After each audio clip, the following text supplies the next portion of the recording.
Hi, I'm Ashley Farrell, and I am back again for another episode of the Flurt weekly yoga vlog. This week, as you can see, I am flying solo. I'm super stoked to be back on home turf. Had a really fun and exciting weekend with my friend Amanda, as you folks saw last week.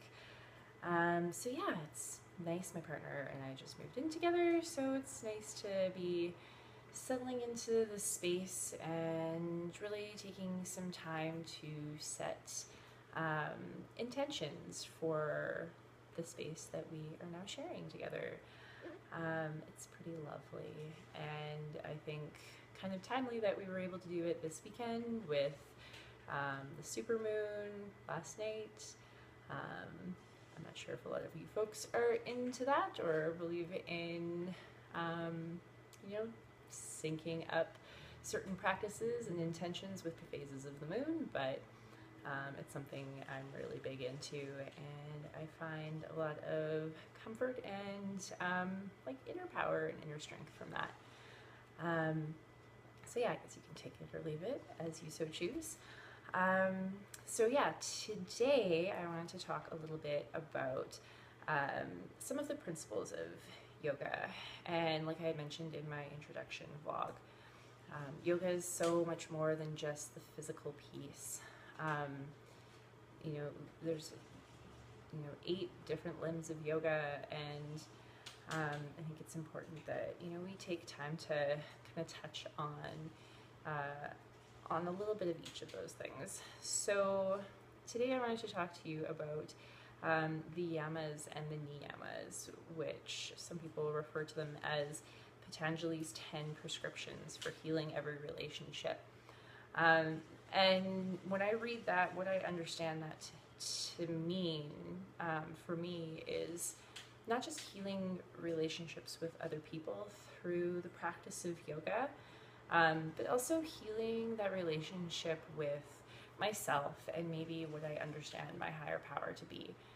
And as I go through some of these points, and I hope to be able to, in future vlogs, get into them a little bit more detail.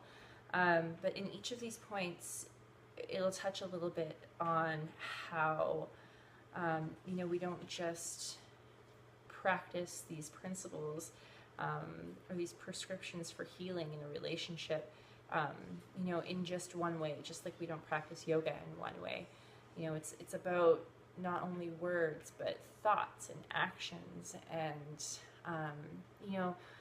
taking a moment to sit and think about how we can practice these things, in our interactions with other people, in interactions with ourselves, on the mat, off the mat, that whole idea. So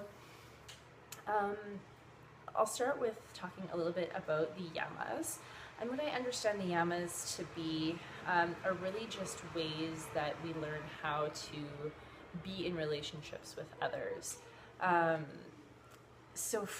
There's 5 of each. There's 5 yamas and there's 5 niyamas. So the first yama is non-violence, or ahimsa. And so, like I had mentioned before, that's in thought, word, and action. And we can get a little bit more into this, like I said, in later videos. But maybe just starting to consider the ways that you can practice nonviolence with something as simple as, in a yoga posture, not pushing your physical body past the point that it is capable of performing at that particular point in time. I'm a huge fan of taking things to the edge, pushing your limits, but not overdoing it. So just even considering how we can practice nonviolence in our physical practice. The second one is truthfulness, or Satya.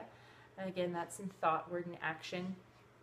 And I mean, it's a pretty basic principle of interacting with others.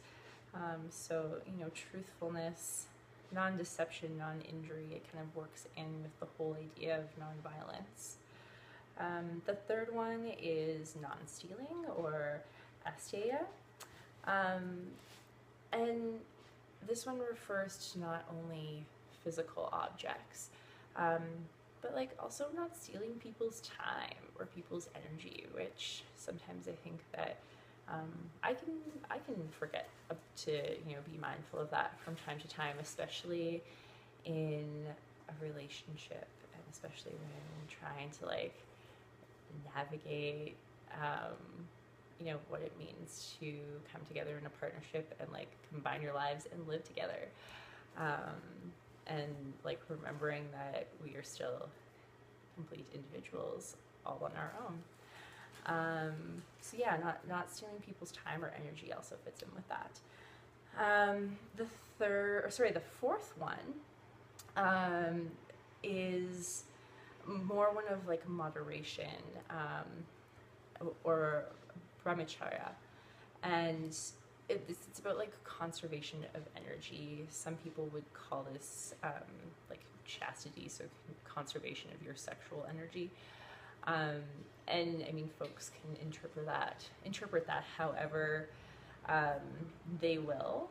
I am a big fan of the sex positive movement myself, and am involved in various groups that support that. So being really aware of the conservation of energy and sexual energy, and like how that impacts my mental, spiritual, and emotional and physical self, and what that means in terms of like being in a relationship with another person, whether it's intimate or not. The fifth one is non-possessiveness, or Aprigraha, and that can be in terms of with a relationship as well, whether it's intimate or non-intimate. This whole idea of like non-possessiveness or non-attachment is something that I have to practice in all relationships in my life, and one of the most challenging ones has been with my daughter, and practicing non-attachment with her, and like understanding that she is her own little human being, and that just because I had a part in creating her doesn't mean that I control her.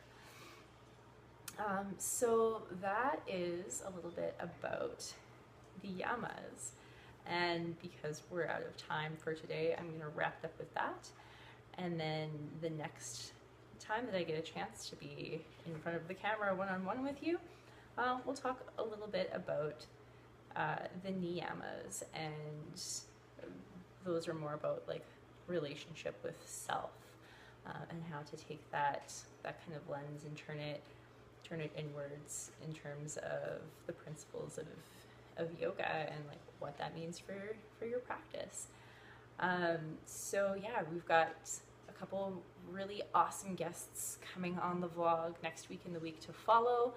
So stay tuned. Again, if you have any questions, comments, concerns, you want to come practice with me, hit me up at fairyogi@gmail.com. I'll always be glad to chat with you.